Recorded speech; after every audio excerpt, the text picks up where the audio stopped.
La série de conférences mensuelles organisée par l'Université pédagogique nationale à travers sa faculté de médecine vétérinaire dirigée par le professeur Martin Kitambala continue son bonhomme de chemin. Pour ce vendredi 26 septembre 2025, ces scientifiques avérés et doués à la science ont échangé autour du rôle des trypanosomes dans la persistance de la trypanosomose animale africaine dans 4 foyers de la partie ouest de la RDC, une thématique qui a fait l'objet de la thèse de doctorat du conférencier du jour, professeur Mathieu Wilikabamba Mwamba, vice-doyen chargé de la recherche à la faculté de médecine vétérinaire de l'UPN. D'entrée de jeu, le professeur Martin Kitambala a donné le bien fondé de cette énième conférence.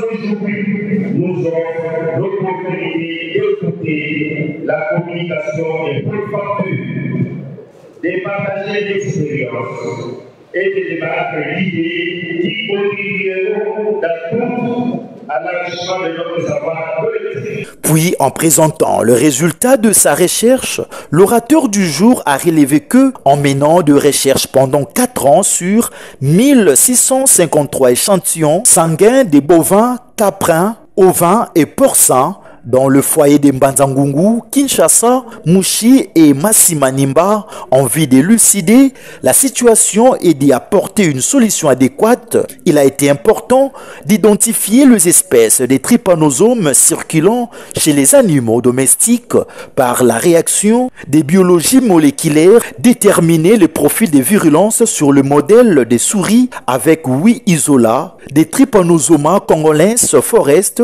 qui ont été mis en évidence chez les bovins et les porcins de l'ouest de la RDC. En outre, la recherche des isolats des résistances des trypanosomes y a été menée sur le modèle de souris avec 8 isolats seuls.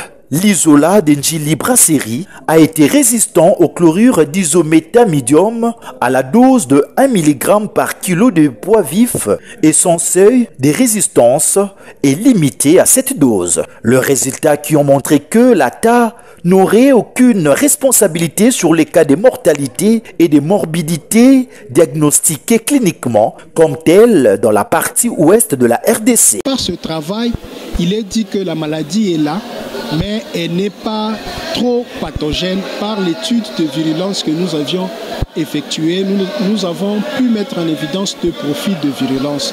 Un profil de virulence faible et moyen. Il n'y avait pas de profil de virulence élevé qui ont été mis en évidence pour ce qui est de cette maladie. Et cette étude constitue une première, parce que le seul chercheur qui a réussi à faire ce travail au monde, qui est Sidibé, le Burkinabé, lui n'a pu faire ce travail que sur base d'une seule souche de Trypanosoma congolensis forest. Mais avec ce travail, nous avons pu obtenir 8 souches qui nous ont permis de mettre en évidence une diversité phénotypique de Trypanosoma congolensis forest, qui est une première au monde. Nous avons pu aussi mettre en évidence des souches de résistance aux trypanosomes en République démocratique du Congo, faisant ainsi de la RDC le 22e pays de l'Afrique subsaharienne où les cas de trypanorésistance ont été prouvés. En tant que chercheur, j'ai dû publier cet ouvrage que j'ai mis à la disposition de la communauté. Il appartient à l'État de se saisir de ce travail pour pouvoir faire la sensibilisation auprès de la communauté congolaise. Ces moments riches en couleurs s'est achevé par le jeu de questions et réponses entre le participant et les conférenciers du jour dans une ambiance bon enfant.